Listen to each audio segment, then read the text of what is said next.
Bonjour à tous, donc Michel Antérieux, ECAM 1984. J'ai choisi à la sortie de l'ECAM d'avoir un parcours PME. Donc pendant 8 ans en Haute-Savoie d'abord, j'ai intégré plusieurs PME différentes, plusieurs technologies différentes pour apprendre. Puis ensuite, je suis arrivé dans la Drôme où j'ai eu l'occasion de redresser une entreprise en difficulté.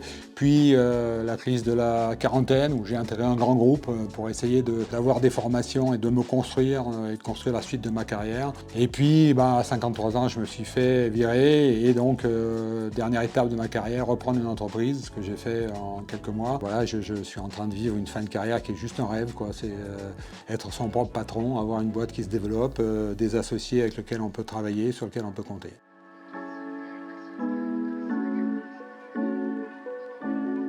Ouais, moi j'avais choisi l'ECAM parce que je voulais être dans le concret, je suis assez manuel, je suis assez technicien, donc je voulais être dans le concret, dans le pratique, avec de l'atelier, avec de la manipulation, et puis des valeurs. Je pense que les deux sont importants pour moi, à la fois les valeurs et à la fois le côté concret et pratique, et c'est ce que j'ai essayé de développer dans ma carrière. Ça m'a servi beaucoup, d'être capable de prendre les commandes d'une machine-outil et puis de montrer à l'opérateur comment faire. En début de carrière, ça a été génial. Puis les valeurs, c'est quelque chose qui m'a jamais quitté.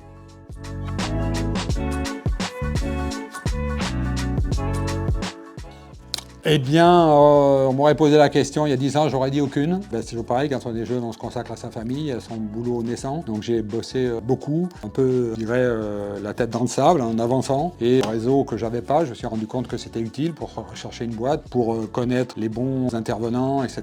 Et donc c'est là que j'ai commencé à faire du réseau. À l'occasion d'un outplacement où mon coach m'a effectivement posé la question, c'est quoi ton réseau? J'ai dit, j'ai été incapable de répondre à cette question. Et après, je me suis développé un réseau, j'allais dire à toute vitesse. J'ai découvert le plaisir de ça, j'ai découvert que les gens en face, naturellement, ils ont envie de faire plaisir, ils ont envie de vous répondre, ils ont envie de vous aider.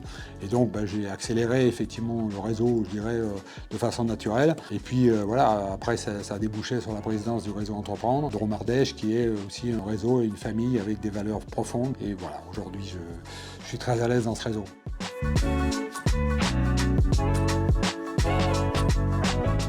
Il y a deux choses qui me tiennent à cœur en réfléchissant à cette question. C'est le fait d'être devenu patron. C'était un rêve, je pense. C'était un rêve que je voyais comme inaccessible quand j'étais jeune. Et puis c'est un rêve qu'on a réalisé, que j'ai réalisé et qu'on a réalisé avec mes associés. Et c'est un rêve que je vis tous les jours, j'ai cette chance-là. C'est pas toujours les jours faciles, mais je dis que c'est un rêve parce que vous êtes vraiment en situation d'impacter l'entreprise, dans les bons comme dans les mauvais jours, de former des équipes, de les entraîner, ça c'est vraiment génial.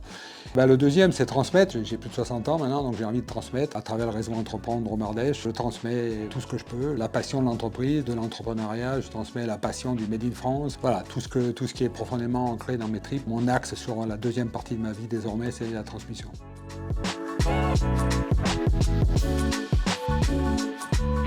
Oui, alors deux choses. D'abord, oser. Moi, j'ai repris une entreprise, j'avais 53 ans. Aujourd'hui, avec le recul, je me dis que c'était bien tard.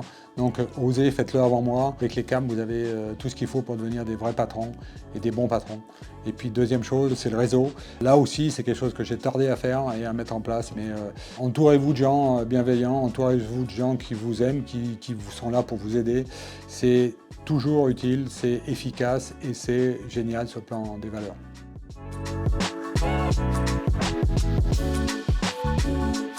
Si je fais un peu de bilan et je regarde un peu en arrière, je me dis que l'ECAM, c'est une excellente école. Elle m'a donné les moyens de développer ma carrière.